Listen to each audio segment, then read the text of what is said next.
So first thing I want to do is welcome all of you guys. I want to thank the Hammack family for being here today and taking the time to meet with us this morning. We have Terry and Tina here. We're sisters. I also want to thank Kent County Prosecutor Chris Becker, the Michigan State Police Forensic Laboratory Supervisor Jay Peterson, and Grand Rapids Forensic Laboratory DNA Supervisor Joel Schultze for helping us work through this very difficult case all this time. I also want to thank the entire Detective Bureau of the Kent County Sheriff's Office, but most specifically Detective John Teinhoff, who's behind me here, Detective Captain Kelly for his support and direction through all of this. And I thank all of you guys for being here today. So I'm just going to recap by reading the press release that we put out on October 3rd, 1996. Kent County deputies responded to 76th Street Southeast between Patterson and Craft Avenue in Caledonia Township and located a deceased female. It was later determined that she was sexually assaulted and strangled to death. Last week, Kent County Sheriff's Office major case detectives arrested Garry Dean Artman, a 64-year-old Florida man, for the 1996 murder of Sharon Hammack. Artman was taken into custody in Mississippi and is awaiting extradition to Michigan. Kent County Sheriff's Office detectives, along with advancements in DNA testing, were able to further piece together evidence from the October 3rd, 1996 murder. After meeting with Kent County Prosecutor's Office, charges of homicide, open murder, homicide, felony murder, and criminal sexual conduct first degree were authorized. In the time in between, since 1990s, we have had various task force that have worked to try to resolve cold cases, cases that for whatever reason, technology or lack of witnesses or lack of resources, were not able to be solved when they first happen. You know, in our conversation this morning, I said we tried to remember the pain that that family suffers when there's a loss such as this. We remember the person's whose life was cut short and the impact they still had on their family, on their friends, on the people around them. That's why we continue to work cold cases to the best of our ability throughout all these years. So Sharon's case was never forgotten. Sharon's case was always worked, and it was worked by this entire team because she mattered to us, and I know she mattered to you. I do also want to point out we worked with a company, Identifiers International, which is a company that has advanced or worked with advanced DNA technology that allowed us to make further advancements in this case. And if you have any questions about that, there are representatives here from the lab that can talk to you more about that. So first I'm going to turn it over to Prosecutor Becker. And ma'am, could you identify the people left to right here for the sake of our photos, each person? Yeah, I'll let them go through. The Undersheriff Chuck DeWitt. Captain Jason Kelly. Detective John Teinhoff. Chris Becker. First Lieutenant Jay Peterson, the lab director. Joel Schultze, Michigan State Police DNA Supervisor. He's the one that's going to describe the technology, so I don't have to. Yeah, echoing a lot of what the sheriff said, I think this was a team effort on behalf of everybody. It couldn't just be one person, one entity that was able to do all this. It had to be all of us kind of working together. I think the biggest thing is, as she said, we didn't forget, this was looked at. This case was looked at by the Metro Cold Case Team when we had a Metro Cold Case Team, what was that, 7, 8 years ago? Whatever it was, this was looked at years ago, and for all the resources and everything we could do at that point in time, we couldn't solve it then. It had to take, progression of the technology that we have in terms of DNA to be able to bring a solution to this case. I know most of you would like to know exactly what was that. Unfortunately, they're all bound by kind of the same rules of ethical conduct. We can't get into the specific details given that this is a pending case. This will all come out during the court proceedings that should take place. So we can talk in a little bit in general about some of the things, but we can't really get into the nitty-gritty details of exactly what led us down this road and exactly what changed. But this is something that, we always work on. I think we just talked. There's at least 10 cases from the Kent County Sheriff's Department that are still outstanding, still cold cases. I know the city of Grand Rapids has a ballpark 85 cold cases. So this, maybe some of the stuff we find here may help some of those cases here in the county. They may help other cases across the country as well. So every time we do get a solved case where we get a match like this, it does help proceed investigations locally as well as potentially statewide or nationally. So it's always a good thing. It's a good thing for the family. Meeting with you and seeing the pain still after all these years, it does bring. It really helps. It gives hope, I think, to other families and other victims who are going through some of what you've gone through for the last 20 years, and I can't imagine that, and I'm so grateful that you're here and we could do something for you. So with that being said, I'm going to turn it over to Joel Schultze. He can talk to you a little bit more about the science, at least in general, and maybe hope for some answers there. Joel? Thanks, Chris. Good morning. Yeah, forensic genetic genealogy, or I'm just going to refer to it as FGG from here on out. It's been around for several years and kind of used in its very basic form, but it really kind of became a phenomenon across the nation when the Golden State Killer out in California, they used FGG to solve that serial homicides out there about 3-4 years ago. FGG has been used in West Michigan. This is the second solved case. The other one was earlier this year from a 1987 homicide down in Niles. And last year, the Michigan State Police Forensic Science Division was granted a federal grant to start a FGG pilot program. And we do not have the technology of the Michigan State Police to do the DNA analysis that's needed for FGG, but what this pilot program is going to do is sending out cases, for cold cases for FGG analysis. And we're in the middle of that program right now. We've sent out a dozen criminal cases and unidentified human remains cases. That's FGG's uses that technology for unidentified human remains as well. And this case was identified well before this grant from last year by the Kent County Sheriff's Department, and the Michigan State Police prepped the sample and they sent that out to Identifinders, which is the same company that we used for the 1987 homicide out of Niles. So we hope this becomes commonplace. You read about it in the national news quite often. When you hear these cold cases, they're usually using FGG as the tip to provide the investigative lead. And the other thing we've learned over this past year in this pilot program, and Chris touched on it, is that any FGG or case using FGG, it has to be a team effort, and that's with the laboratory, the investigating agency, and the prosecuting attorneys. So I'd really like to thank Kent County Sheriff's Department and the Kent County Prosecuting Office working together, because there's some unique challenges with FGG cases, and everybody needs to really kind of be on board and assisting along whatever their specialty is. Thank you. Can you talk about some of the unique challenges that come with this type of investigation? It's just as it is with a CODIS hit for the combined DNA indexing system that's been around for 25 years. It only provides an investigative lead. So it's really when that name comes out of the FGG report that the investigation almost begins again. And they still need to do their investigative work and see if this individual, that name, there's other circumstances that around that crime that person would be in the state, not in prison or something like that. So that's really the challenge. It's a different mindset, the FGG, as opposed to the DNA analysis that Michigan State Police uses and puts it into CODIS. It's just a different kind of search that's relatively new, and it's even taken me a couple of years to really understand exactly how it all works.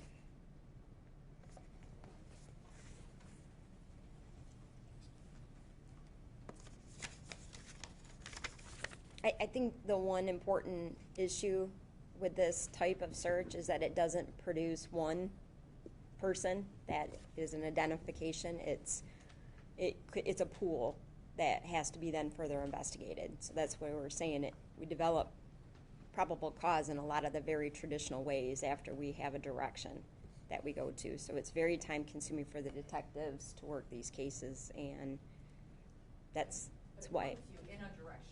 Points us in a direction, but we still have to fully vet it.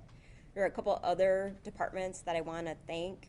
Columbia County Sheriff's Office in Florida This is where our suspect was identified. Columbia County immediately assisted by checking Florida records, confirming the suspect's home, and surveilling the home for truck information.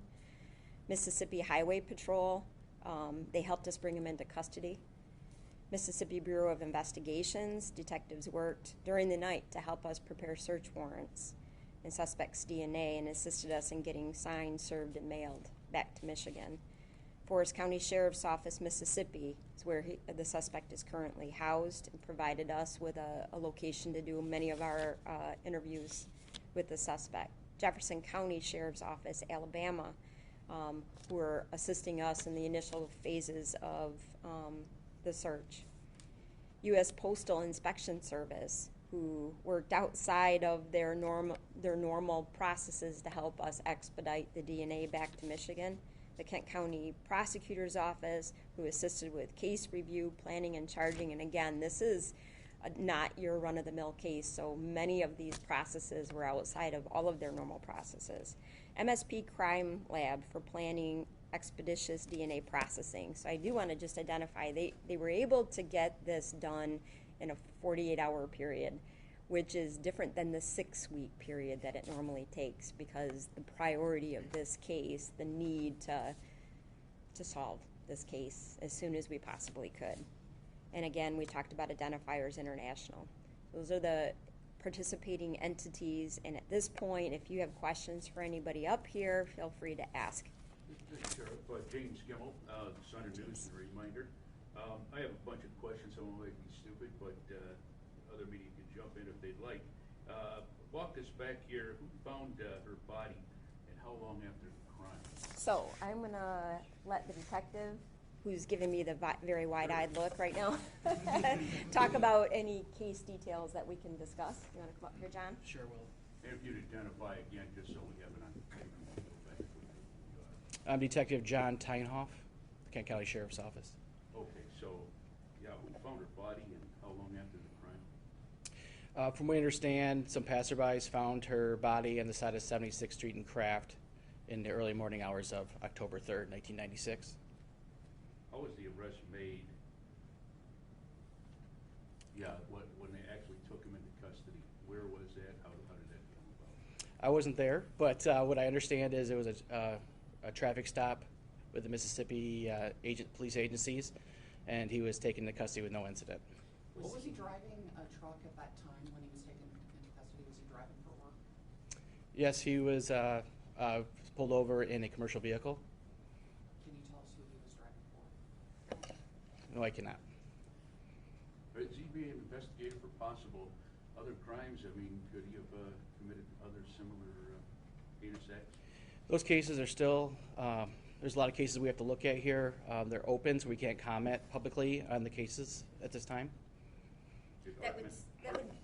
That would be the normal case, though. Once somebody's been identified as participating in a crime like this, the next thing that we're going to do is work cooperatively to vet this as being a viable suspect for other cases. Well, so that You will be. can't say anything about the other dozen or so No. women we're talking about, because I'm already getting calls from relatives of those women wondering if he's responsible and if you're looking at that. So I would say we have a number of cases that are open, like the prosecutor commented on, both Kent County.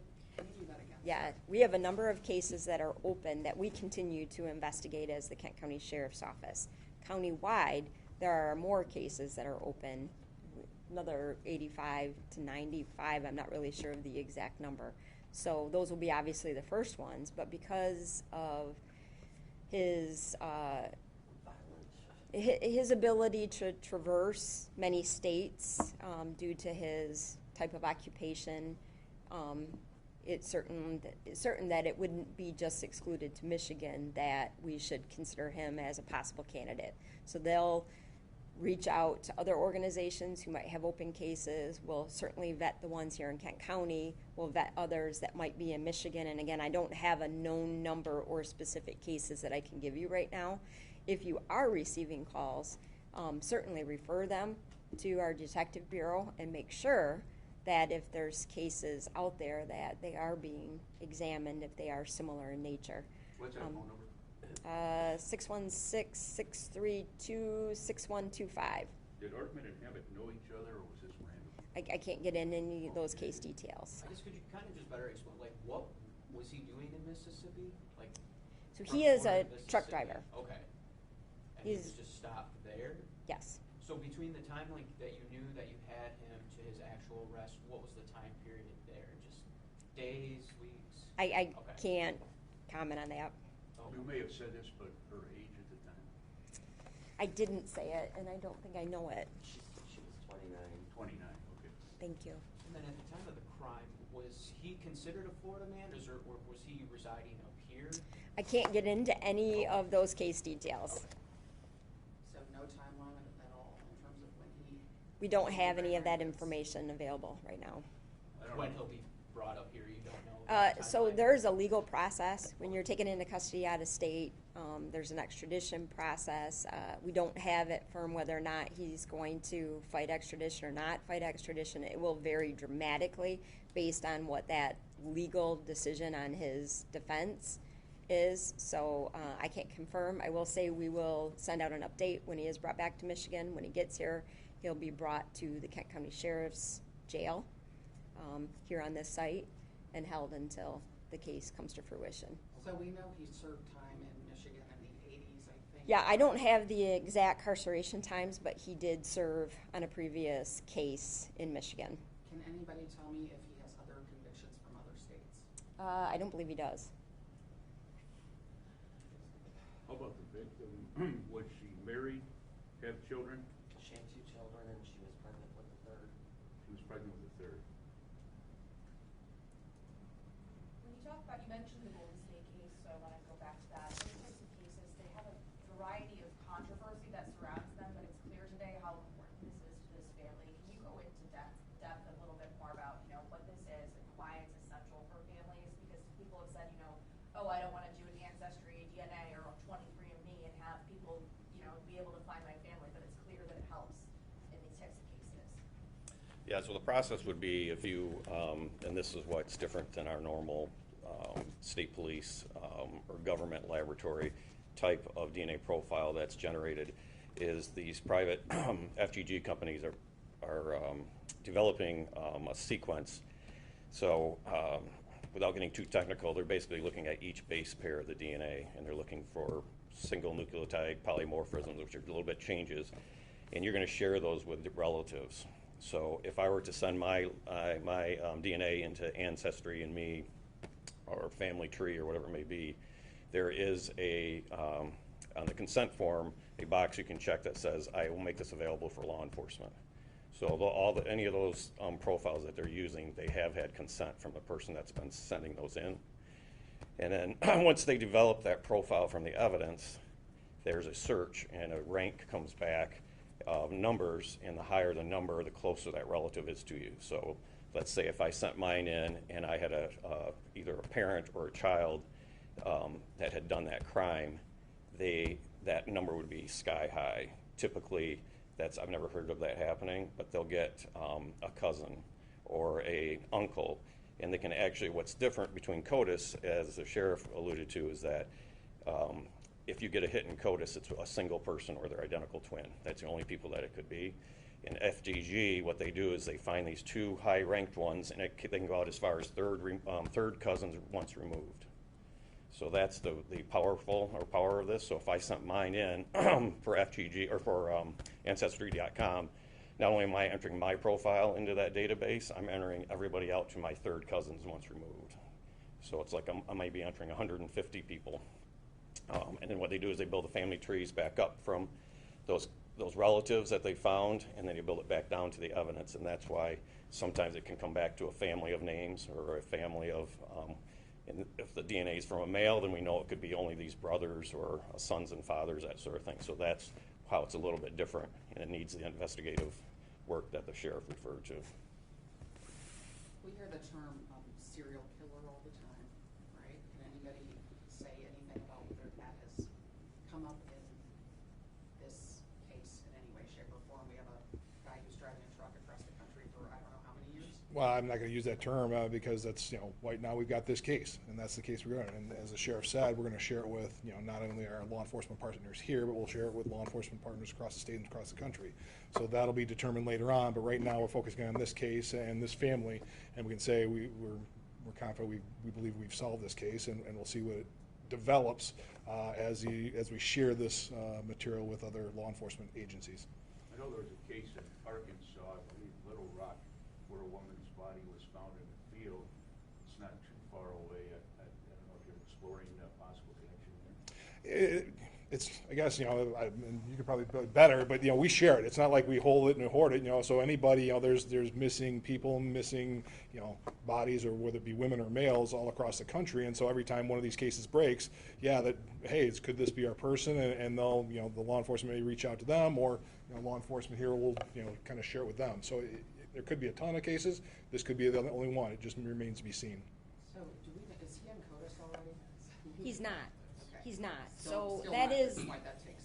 right, so when he gets brought back to Michigan, that's one of the things that we'll do initially when he becomes incarcerated. So that usually is a launching point, if you will, for the further investigations, because if there's a sample that's registered that it matches, obviously that will begin another case. And I do think it's important to understand that as a Kent County Sheriff's Department, the only cases we have jurisdiction for are in Kent County.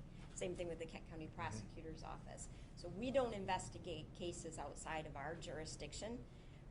We give information to the agencies within those jurisdictions, and they investigate it. So just like we have a list of 10 cases that are either missing or known homicides that we have investigated over the last 30 years, every opportunity we had, many agencies have that same list for their organizations, that they'll see this in the news, they'll get a reach out from the Kent County Sheriff's Office that said we had a hit with this person, this is the case that we had, and they'll begin the review process at their organization. Michigan State Police, same thing. They'll begin their review of all these cases that they've been waiting for advancements to resolve.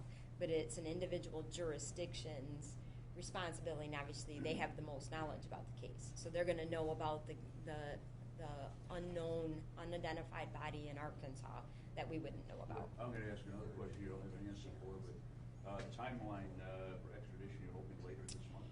I'm hoping soon, but that's based on him not wanting to go through the process to make us formally extradite him. We don't really know that answer yet. We're not going to know it until that process is done. If that were waived, it could be as early as a couple weeks, but it could be as long as 3 months if there's the full process in place. So again, I really can't just answer it. Is there a way he can dodge this at all? Can he just remain down there No. and keep delaying the process? Okay.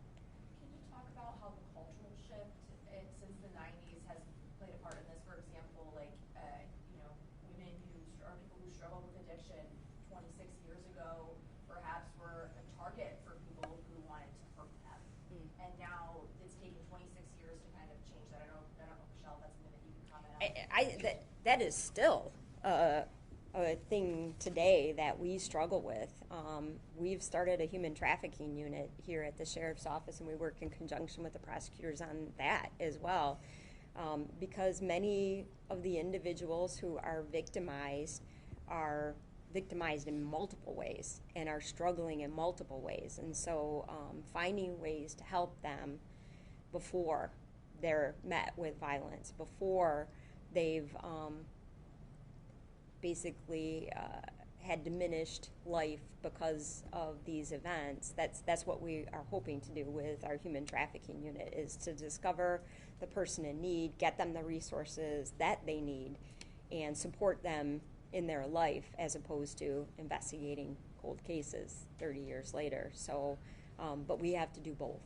We have to do both. We do have the cold cases that are here right now, and we also have human beings that are living through these circumstances today that we have to work together to help. Which one of you is Tina? I'm Tina. I'm okay. Yeah. Susan, did you have something? Do you guys have any I comment? have a question because of the I don't want to come up there. Okay. I know that they said that a Maryland woman, CNA, came back to his too, so what is gonna happen with that? So- She's not being identified, which I understand, there's a process. Right, so, do you guys want to talk about that, or That's not my really? thing, because Yeah, I know and that we they can't had speak. matched. We can't speak about any other cases, so I'll go back to the jurisdiction comments that I made. So that is their case to investigate in all the circumstances related to that case. So what we'll do is reach out, Michigan State Police will reach out to the lab and say there's been an identification made in the case that has this in common, and there'll be a vetting process there as well. So well, then he'd have to serve time here and then be extradited over there? There's different ways that that could play out. Or can they just serve it concurrent? Sometimes. Again, I can't answer those questions for you right now because we don't know all the case details there. But a number of different approaches can happen.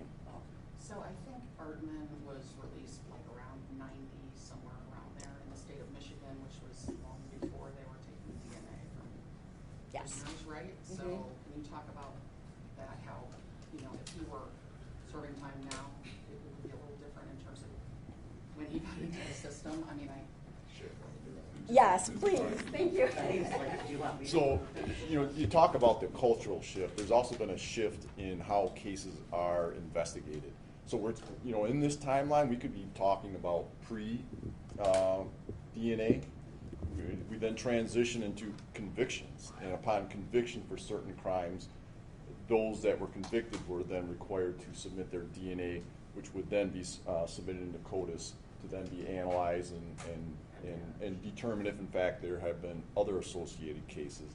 And that has since transitioned. And so now if you're arrested for a felony or certain types of misdemeanors, upon arrest, our staff at the jail will actually take that sample as they're being booked in, which is then submitted and potentially linked to other crimes. And so this whole process has shifted.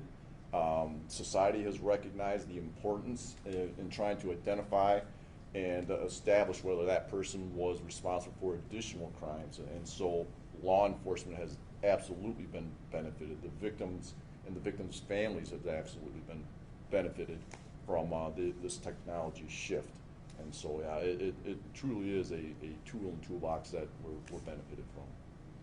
You have the company that he was working for at the time? No. And what city was he residing in? I would say White Springs, Florida. We know the county. I don't know the city. What county? That was Columbia County, Okay. Florida. I guess when you heard of his arrest, were you familiar with this name? Did you know this person at all? No, he looks like a monster. I don't even want to talk about him. So, I guess if we have no other questions at this point, then you do have another, okay. I think we're all set here.